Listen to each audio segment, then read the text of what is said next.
Nito lamang nakalipas na Huwebes, humarap na sa Senado si dating TRC Director General Dennis Cunanan kaugnay sa pork barrel scam. Sa pagtatanong ng mga senador, itinanggi ni Cunanan na tumanggap siya ng kickback.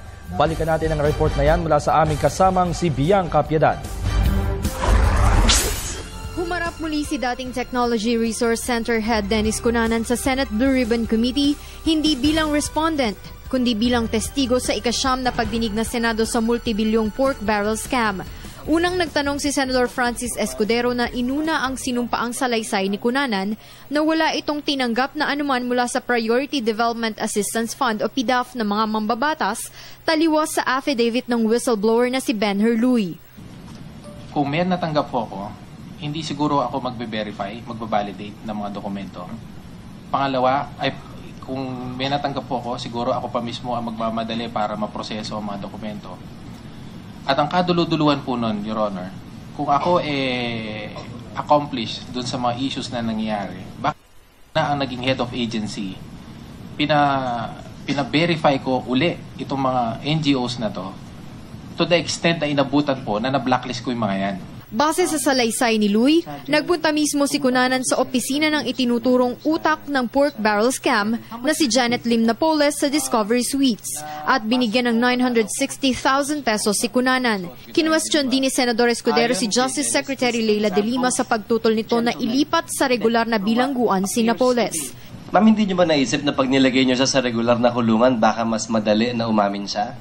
Pwede rin po yun. Kesa ngayon na komportable siya, mas mahaba ang panahon niya para makapag-isip. Maganda naman yung kalagayan niya. Anong pressure para bumaliktad siya? Pwede rin po yun. But then again, the foremost consideration here is, would she be secure? Sagot ng kalihim, umaasa siya na aamin si Napoles at lalabas ang buong katotohanan. Ipinunto naman ni Senadora Grace po ang pagkakaiba ng affidavit ni Cunanan at Luy tungkol sa pakikipagkita ni Cunanan kay Napoles. So, ang ibig niyo pong sabihin, doon mo lamang nakita si Ginang Napoles? Yes, Your Honor.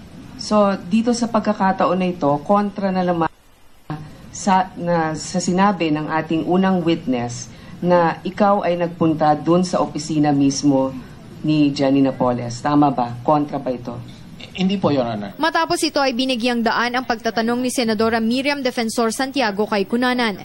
Binasa ng Senadora ang affidavit ni Cunanan na naglalaman ng listahan ng mga mambabatas na nakatransaksyon nito kabilang na si Senador Ramon Revilla Jr. na may 48.8 million pesos na nakuha. Sa pagsusuri ni Santiago, sinabi nito na tila nilaglag ng kampo ng isa pang nadadawit na senador na si Senate Minority Leader Juan Ponce Enrile ang kanyang dating Chief of Staff na si Attorney Gigi Reyes.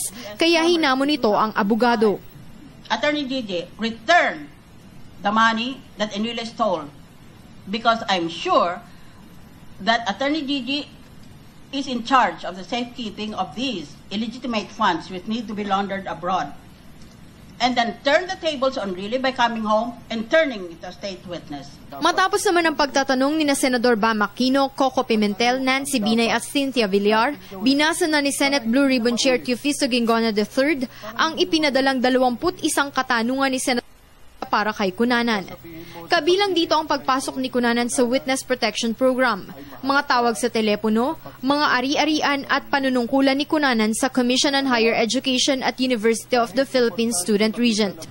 Tama bang sabihin na dahil hindi mo naman check kung sino ang kausap mo sa kabilang linya, inisip mo na lang na si Senator Revilla iyon kahit wala ka pang pruweba? Si Atty. Cabi po nagbigay kay Senator Revilla na para makausap ko at makonfirm na authorized representative siya. So, yung boses po niya, hindi naman, ako po nanonood din naman ng television at idol ko po si Cap. So, napapanood ko po yun. So, tapos napanood ko rin po yung Panday pag may Manila Film Festival. Dahil isa yun sa mga magaganda lang naman lumalabas sa mga pelikula noon. So, distinctly plus politiko po siya na familiar po yung boses. Ay, check po ako na si Senator Revilla po yan, Your Honor. Sa ngayon, hindi pa naglabas ng komento si Gingoña sa issue at sinabing pag-aaralan muna nila ang mga naging pahayag ni Cunanan at Luy. Para sa Telebisyon ng Bayan, Bianca Piedad.